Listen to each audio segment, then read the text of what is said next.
जयराम जी की। आज हम धीरेन्द्र कृष्ण शास्त्री के बारे में बात करेंगे। धीरेन्द्र कृष्ण शास्त्री यानी बागेश्वर धाम सरकार के बारे में बात करेंगे। वीडियो शुरू करने से पहले दोस्तों मैं आपका तहे दिल से हार्दिक स्वागत करना चाहता हूं। दोस्तों नया है तो प्लीज़ हमारे प्रभु दर्शन नाम की चैनल को लाइक कीजिए, सब्सक्राइब कीजिए और शेयर जरूर कीजिए। बेल आइकन की घंटी को दबा दीजिए ताकि हमारे प्रभु के दर्शन के नए नए आध्यात्मिक वीडियो आप तक जल्दी से जल्दी पहुंचते रहे। बागेश्वर धाम की अगर बात करते हैं तो पूरी दुनिया में करोड़ों की तालाब में उसके चाहने वाले, जब वो दरबार भरते हैं तो लाखों की तालाब में वहां पे उनके चाहने वाले आते हैं और भक्त भी आते हैं। उनमें से कई बार ऐसा भी होता है कि कई उनके ऊपर संदेह करने वाले लोग भी आ जाते हैं, जैसे कि कोई नेता है, कोई प्रेस रिपोर्टर है, कोई उनकी परीक्षा करने वाला आता है। इतनी चुनौतियों का सामना करना पड़ता है लेकिन फिर भी वो अपना दरबार लगाते हैं, लगातार लगाते रहते हैं और चुनौतियों का सामना करते रहते हैं। दोस्तों एक बार की मैं अगर बात करूं तो एक प्रेस रिपोर्टर चुपके से उसके दरबार में आता है और हर एक चीज उसकी कवर करता है। तब अचानक ही धीरेन्द्र कृष्ण शास्त्री ने यानी कि बागेश्वर धाम सरकार ने उनको लाखों लोगों के बीच में से उनको बुलाते हुए अपने स्टेज पे बुलाया और बोला कि तुम क्या करने आए हो। तब उसने सवाल का जवाब दिया कि मैं आपको चुनौती देना आया, आप जो ये दरबार लगाते हो उसका पर्दाफाश करने आया हूँ। तब जाके धीरेन्द्र कृष्ण शास्त्री ने उनको जवाब दिया कि अगर मैं लाखों की भीड़ में से तुमको ढूंढ के यहाँ पर बुला सकता हूँ तो तुम मुझे चुनौती कैसे दे सकती हो। मुझे चुनौती देना या मेरी परीक्षा करने का मतलब है बागेश्वर धाम सरकार की चुनौती को सामना। बताओ मुझे क्या चुनौती देनी है, तुम मुझे क्या चुनौती देना चाहते हो और कौन सी परीक्षा करना चाहते हो, और तुम्हारे साथ जितने लोग आए हैं उन सबको यहाँ पे बुला। तब जाके वो प्रेस रिपोर्टर अपने सभी भाई लोगों को बुलाता है और कैमरा शुरू कर देता है और बागेश्वर बाबा को बोलता है कि ये जो आप कर रहे हो दरअसल वो एक टेक्निक है। हम जानते हैं कि आप पहले से पर्चा बना लेते हो और कहीं ना कहीं आपके पहचान वाले लोग ही यहाँ पर मौजूद रहते हैं, उसी को आप बुलाते हो।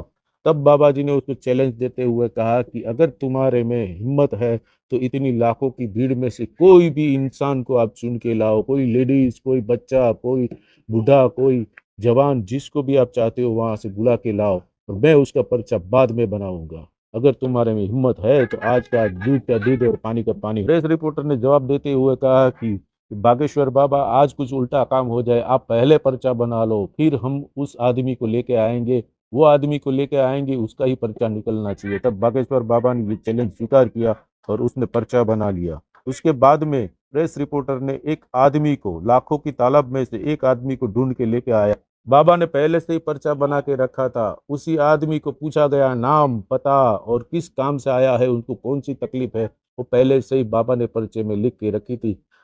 इतना ही नहीं लेकिन जितने लोग प्रेस रिपोर्टर बन के आए, नाम पते के साथ जन्म कुंडली भी लिख के रखी थी। दोस्तों जब उस आदमी को अपना नाम, पता और उसकी तकलीफ में बारे में पूछा गया और उसके बाद में पर्चा देखा गया तो हूबहू वही लिखा हुआ रहता। जब वो और कोई सवाल नहीं रहता है तब वो प्रेस रिपोर्टर वहां से निकलने की सोचते हैं, लेकिन बाबा उनको बोलते हैं, बुला के बोलते हैं कि रुक जाओ, तुम चारों के चारों यहाँ बैठ जाओ और तुम भी एक एक पर्चा निकाल ही लो ताकि तुम भी याद रखोगे कि किससे पाला पड़ा था। तब वो अपना अपना एक एक पर्चा निकालते हैं तो उसमें भी उनकी सब पूरी जन्म कुंडलियाँ लिखी हुई रहती है, उनका नाम, नंबर, एड्रेस और किस काम से आए थे और क्या चुनौती लेके आए थे, मन में क्या सोच के आए थे, उनको क्या तकलीफ है, सारी की सारी कहानी उसमें लिखी हुई थी। चारों के हाथ में जब पर्चा आता है तो उनकी आंखें फटी की फटी रह जाती है।